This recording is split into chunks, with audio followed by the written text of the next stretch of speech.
ஓம் சிவாய. ஜெய் ஸ்ரீ மாத்ரே நமக. ஜெய் குருதத், ஜெய் குரு பரசுராம். நமஸ்காரம். நான் கரூர்லேருந்து வல்சலா பண்ணிக்க பிரசன்ன ஜோதிடர். இன்றைக்கி நம்ம 2024 ஆண்டுக்குரிய ராசி பலன்கள் விருச்சக ராசிக்கு எப்படி இருக்குன்னு பார்க்க போகிறோங்க.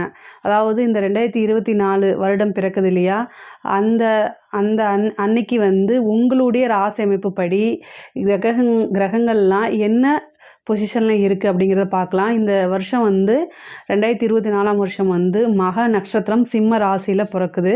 அதே மாதிரி பிறக்கக்கூடிய திதி பஞ்சமி திதி, கரணம் கௌளவ கரணத்தில் பிறக்குதுங்க. உங்களுடைய ராசி அமைப்பு படி, அதாவது உங்களுடைய ராசியிலேயே சுக்கிரன் புதன் சேர்ந்துருக்கு. 2ஆம் இடத்துல சூரியன் செவ்வாய், 5ஆம் இடத்துல சனி, 4ஆம் இடத்துல சனி இருக்கார், 5ஆம் இடத்துல ராகு, 6ஆம் இடத்துல குரு இருக்கார், 10ஆம் இடத்துல சந்திரன், 11ஆம் இடத்துல கேது. இந்த வருஷம் பிறக்கும்போது இதுதான் உங்கள் ராசி அமைப்பு படி கிரகங்களுடைய பொசிஷன். பொதுவாக இந்த வருஷம் உங்களுக்கு எப்படி இருக்குது அப்படின்னா நல்லா தான் இருக்குது, ஓகேங்களா. அதாவது 4ஆம் இடத்துல சனி, இந்த ஒரு விஷயம் மட்டும்தான் மைனஸ். மீதி எல்லாமே உங்களுக்கு ரொம்ப நல்லா இருக்குது. அர்த்தாஷ்டமத்து சனின்னு சொல்லுவோம் இல்லையா, அது. ஸோ அதனால் எப்போவுமே ஒரு விஷயத்தை யோசித்து நிறுத்தி நிதானமாக செஞ்சிங்கனாலே போதுமானது. பொதுவாகவே விருச்சக ராசிக்கு என்னென்னா சனி நல்லது செய்ய மாட்டார். சனியோடைய பார்வை அவ்வளோவும் நல்லது கிடையாது. உங்களுக்கு 4ஆம் இடத்துல இருக்கக்கூடிய சனி உங்களுடைய ராசியை பார்ப்பார். அதாவது சனியோடைய பார்வை எப்போல்லாம் சந்திரனுக்கு வருதோ, அல்லது சனி சந்திரன் மேலே இருக்கிற இது என்னென்னா எப்போவுமே நல்லது கிடையாது. நல்லது கிடையாதுன்னு என்னென்னா சனிக்கு சந்திரனுக்கும் பகை, சனிக்கும் செவ்வாய்க்கும் பகைங்க. அப்போ சனி சந்திரன் அப்படின்னா என்னென்னா சோம்பேறித்தனத்தை உண்டு பண்ணும். அதாவது இயற்கையாக பொதுவாகவே விருச்சக ராசிக்கு என்னென்னா அசாத்திய தைரியம் இருக்கும். அவங்கள எந்த சூழ்நிலையில் இருந்தாலும் அவங்க மீண்டு வந்துடுவாங்க. அதே மாதிரி அவங்கக்கிட்ட இருக்கக்கூடிய எல்லா சொத்தையும் எடுத்துட்டு திரும்ப அவங்கள ஜீரோவில் விட்டுவீங்கன்னா அவங்கக்கிட்டேருந்து நீங்கள் என்ன வாங்கினீங்களோ அதை விட 2 மடங்கில் நிற்பாங்க. அந்த அளவுக்கு அவங்களுக்கு கேபபிலிட்டி இருக்குது. பட் ஆனால் என்ன அப்படின்னா அடிக்கடி டிப்ரெஷன் ஆயிடுவாங்க. அது ஒன்று தான், நான் ஏன் இப்படி இருக்கேன் அப்படின்னு. அது எதனாலன்னா அவங்களுடைய ஃபேமிலி மெம்பர்ஸ்னால் மட்டும்தான். நம்மளை புரிஞ்சிக்க மாட்டேங்கிறாங்கண்ணா. இவங்க என்னென்னா ஒரு வெளியால் திட்டுறாங்க. வெளியால்னால் விருச்சக ராசிக்காரங்க எப்போவுமே பயப்பட மாட்டாங்க. அதை கரெக்டாக ஃபேஸ் பண்ணுவாங்க. விருச்சக ராசியை பொறுத்த வரைக்கும் அவங்களுடைய அன்புக்குரியவர்கள் காயப்படுத்தினா மட்டும்தான் அவங்க கண்ணிலேருந்து தண்ணி வரும். இந்த மாதிரி விஷயங்கள் தான் எப்போவுமே விருச்சக ராசிக்கு. இந்த சூழ்நிலை இந்த வருஷம் நீங்கள் என்னென்னா சுறுசுறுப்பாக ஆயிக்கணும். உங்களுக்கு மிகப்பெரிய பரிகாரம் என்ன அப்படின்னா சுறுசுறுப்பு தான். ஓடணும். ஆனால் இயல்பாக அது மாதிரி முடியாது. திடீர்னு உங்களுக்கு இவ்வளோ நாளாக இருக்காது. திடீர்னு ஒரு முட்டி வலி வந்துடும், திடீர்னு ஒரு சோம்பேறித்தனம் வந்துடும். அதை செய்யலான்னு பிளான் போட்டிருப்பீங்க, ஆனால் அங்கே போக முடியாத ஒரு சூழ்நிலை. அளவுக்கு அதிகமான உடல் சோர்வுகள் அதிகமாக வர்றதுக்கு உண்டான வாய்ப்பு இருக்குது. ஏன்னா 4ஆம் இடத்துல உங்கள் ராசிக்கு 4ஆம் இடத்துல சனி இருக்கார். அது ஒன்று தான் உங்களுக்கு மைனஸ். மீதி குரு பார்வை வந்துடுதுங்க. அதாவது ஏப்ரலுக்கு அப்புறம் உங்களுக்கு குரு பார்வை வந்துடுது. அது ரொம்ப ரொம்ப நல்லது. நீங்கள் மார்ச் மாதத்துலேருந்து ஏப்ரல் மாதம் வரைக்கும் ஒரு 15 நாள், மார்ச் 5லேருந்து 25லேருந்து ஏப்ரல் 5 வரைக்கும் ஒரு 5 நாள் ரொம்ப ரொம்ப கவனமாக இருக்கணும்.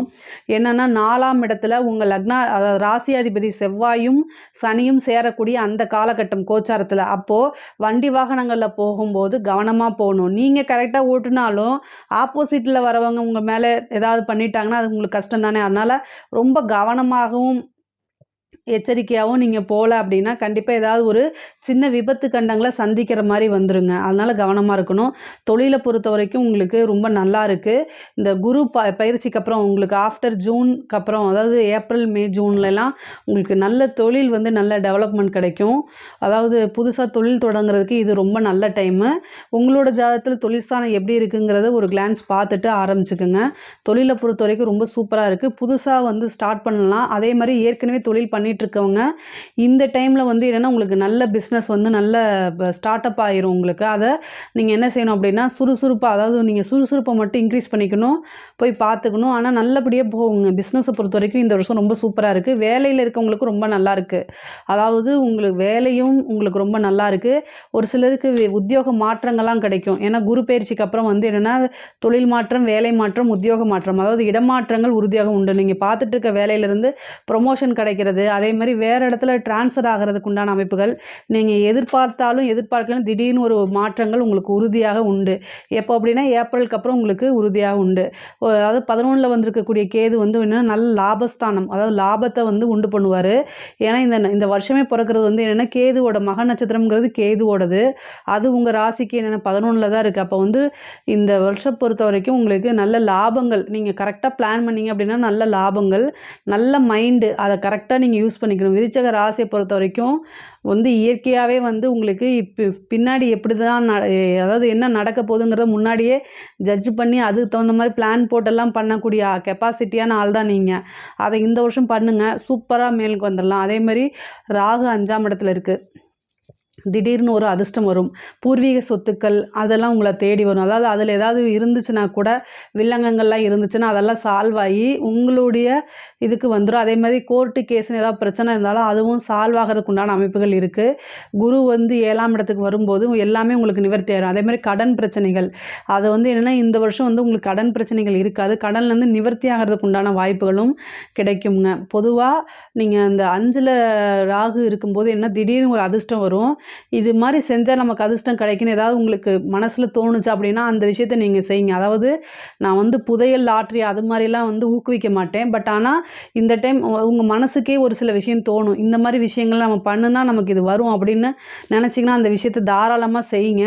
ஆனால் ஓவர் இன்வெஸ்ட்மெண்ட் பண்ணாதீங்க. அதாவது உங்களால் எவ்வளோ முடியுதோ அது, நீங்கள் ஒரு 500 போட்டு 5000 வந்துச்சுன்னா அது உங்களுக்கு அதிர்ஷ்டம் தானே, அது மாதிரி ஒரு விஷயங்களை சொல்கிறேன்.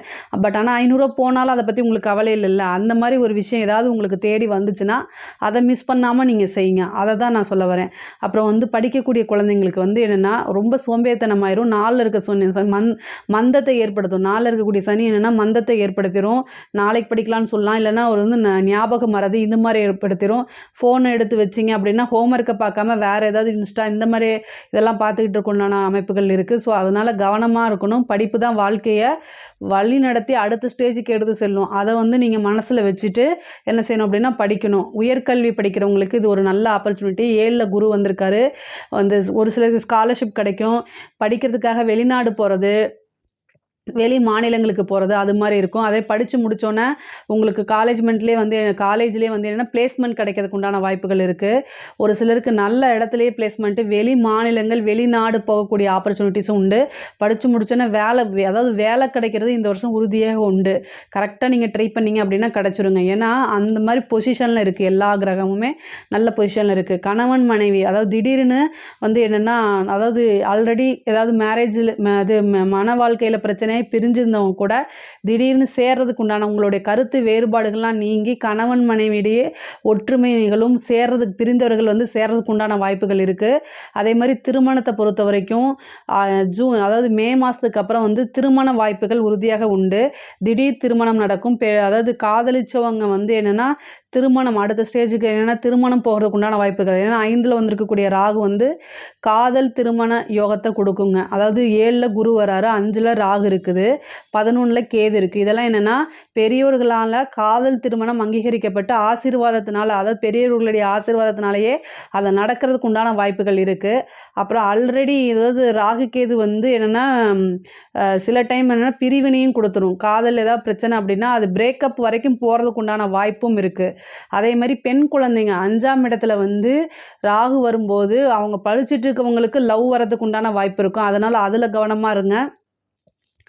பேரண்ட்ஸ் விருச்சக ராசியில் யார் யாரெல்லாம் பெண் குழந்தைகள், ஆண் குழந்தைகளும் பாதுகாக்கப்பட வேண்டியவங்க தான்.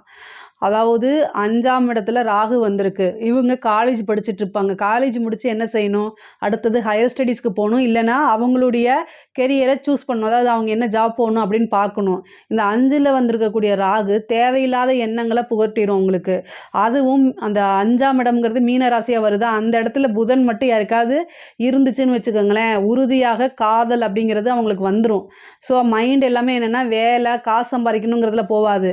காதல் சினிமாவை பார்த்துட்டு ரொமான்ஸ் விட்டுட்டு இருப்பாங்க. ஸோ அதனால் பேரண்ட்ஸ்னால் என்ன செய்யணும், அந்த விருச்சக ராசியுடைய பேரண்ட்ஸு மண்டையில் ஒரு கொட்டு வச்சு படிக்கிறதுக்கு படிப்பை பாரு, வேலை பாரு, சம்பாரி அப்படிங்கிறத அவங்க கைட் பண்ணிடுங்க. அந்த ஒரு விஷயத்தை மட்டும் இந்த ஒரு வருஷத்துக்கு அவங்கள கரெக்டாக பண்ணுங்கள். அதே மாதிரி அதாவது ஃபோன் மூலிமா அவங்க யார் கூட பேசுகிறாங்கங்கிறதுல கண்காணிக்கணும். இந்த விருச்சக ராசி 5ல் ராகு, அந்த இடத்துல யாருக்காவது புதன் இருந்துச்சு அப்படின்னா 100% லவ் பண்ணுறதுக்கு வாய்ப்பு இருக்குது. அதனால் பேரண்ட்ஸ் தான் கவனமாக இருக்கணும், பார்த்துக்கிட்டே இருக்கணும். தன்னோட குழந்தைங்க, பெண் குழந்தைங்க, அதாவது ஆண் குழந்தைகளாக இருந்தாலும் சரி, பெண் குழந்தைகளாக இருந்தாலும் சரி, இப்போ இருக்கக்கூடிய காலகட்டத்தில் அவங்க யாருக்குமே ஆண் பெண் 2 பேத்துக்குமே பாதுகாப்பு இல்லாமல் தான் போயிட்டுருக்குங்க. நம்ம நினச்சிட்டு இருக்கோம் பெண் குழந்தைகள் மட்டும்னு. ஆனால் இன்றைக்கி இருக்கக்கூடிய சூழ்நிலையில் ஆண் குழந்தைகளும் வந்து போய் எங்கேயாவது மாட்டி சிக்கிக்கிறாங்க. ஸோ அதனால் குழந்தைகள், அதாவது படிப்பை முடித்தா அவங்க என்ன வேலைக்கு போகிறாங்க அப்படிங்கிறதுல, அந்த பணம் சம்பாதிக்கணுங்கிற விஷயத்தில் மைண்டை டைவர்ட் பண்ணி விட்டால் மட்டும்தான் அவங்க இதை வந்து தப்பிக்க முடியும். இல்லைன்னா கொண்டு போய் மாற்றுறதுக்கு உண்டான வாய்ப்புகள் இருக்குது. அதாவது நான் எதுக்காக சொல்கிறேன் அப்படின்னா, இந்த டைமில் ராகு வர டைமில் காதல் வலையில் விழுறது வந்து என்னென்னா, அது ஒரு நல்ல ஜென்யூன் டைப்பில் இருக்காது. அதுக்காக தான் இவ்வளோ தூரம் நான் சொல்கிறேன், சரிங்களா? அதே மாதிரி பெண்கள், அதாவது உங்களுக்கு வந்து இப்போ ஒரு நல்ல ஆப்பர்ச்சுனிட்டிஸ் வருதுங்க. அதாவது குரு வந்து பார்த்திங்கன்னா உங்களுக்கு 7ல் இருக்கார். அப்போ வந்து என்னென்னா, உங்களுடைய கணவன், அதாவது மனைவி வந்து ஒருத்தருக்கு ஒருத்தர் சப்போர்ட் பண்ணக்கூடிய இந்த டைம் தான். உங்களுடைய அபிலாஷைகள், அதாவது நீங்கள் ஏதாவது ஒரு விஷயம் ஸ்டார்ட் பண்ணணும் அப்படின்னு நினச்சிங்கன்னா, அதை நீங்கள் உங்களுடைய பார்ட்னர்கிட்ட சொல்லுங்கள். அது ஒருத்தருக்கு ஒருத்தர் கண்டிப்பாக சப்போர்ட் பண்ணிக்கக்கூடிய டைம் தான் இதுவாக இருக்குது. 4ஆம் இடத்துல இருக்கக்கூடிய ராகு வந்து ஒரு பிஸ்னஸை ஸ்டார்ட் பண்ணுறதுக்கு உண்டான அமைப்பை ஏற்படுத்தி, சனி வந்து உங்களுக்கு ஒரு பிஸ்னஸை ஸ்டார்ட் பண்ணுறதுக்கு உண்டான அமைப்பை ஏற்படுத்தி கொடுப்பாரு. இந்த ஆப்பர்ச்சுனிட்டியை கரெக்டாக யூஸ் பண்ணிங்க அப்படின்னா அடுத்தடுத்த லெவலுக்கு நீங்கள் உங்களோட வாழ்க்கை தரத்தை உயர்த்த முடியும். இந்த 2024 பொறுத்த வரைக்கும் ஒரு ஸ்டெப்பு நீங்கள் அடுத்த ஸ்டேஜுக்கு வந்துட முடியும். அதாவது காசு, பணம், பொருளாதார வாழ்க்கை அப்படிங்கிறது ஒரு ஏற்றமாக தான் இருக்கும். ஆனால் அதுக்கு தகுந்த மாதிரி நீங்கள் அந்த உழைப்பை போற்றணும். ஏன்னா 4ஆம் இடத்துல வந்திருக்கிறது சோம்பேறித்தனத்தை கொடுக்கும். ஒரு திங்கட்கிழமை அல்லது செவ்வாய்க்கிழமை நீங்கள் என்னென்னா அன்னதானம் அப்படிங்கிறது ரொம்ப முக்கியம். அன்னதானம் பண்ணுங்கள். இந்த சனி சந்திரன் கிரக சேர்க்கைக்கு அன்னதானம் தான் ரொம்ப பெஸ்ட்டு. அன்னதானம்னா பல பேத்துக்கு சாப்பாடு போடணும்னு அவசியம் இல்லை. ஒருத்தருக்கு 2 பேத்துக்கு வயிறார சாப்பாடு வாங்கி கொடுத்தாலே அது அன்னதானம் தான். ஆனால் அந்த அன்னதானம் யாருக்காக இருக்கணும்னா, நமக்கு எந்த விதத்துலேயும் சொந்தமாகவோ தெரிஞ்சவங்களாவோ இருக்கக்கூடாது. தெரியாத நபருக்கு கொடுக்கறதுக்கு பேர் தான் தானமே. ஸோ அது மாதிரி விஷயங்கள் அது பண்ணுங்கள். அது ரொம்ப ரொம்ப நல்லது. உங்களுக்கு ரொம்ப ஹெல்ப் பண்ணுங்க. படிப்பு, அதாவது வீடு கட்டக்கூடியது, எல்லா பிராத்தமுமே இந்த வருஷம் உங்களுக்கு உண்டு. விருச்சக ராசியை பொறுத்த வரைக்கும் இந்த வருஷத்தில் நீங்கள் என்னென்னலாம் முயற்சி எடுக்கிறீங்களோ அத்தனையுமே சக்ஸஸ் ஆகணும் அப்படின்னு உங்களோட சேர்ந்து நானும் இறைவனை பிரார்த்தனை பண்ணிக்கிறேன். என்னுடைய சேனலை லைக் பண்ணுங்கள், ஷேர் பண்ணுங்கள், சப்ஸ்கிரைப் பண்ணுங்கள். நன்றி, வணக்கம்.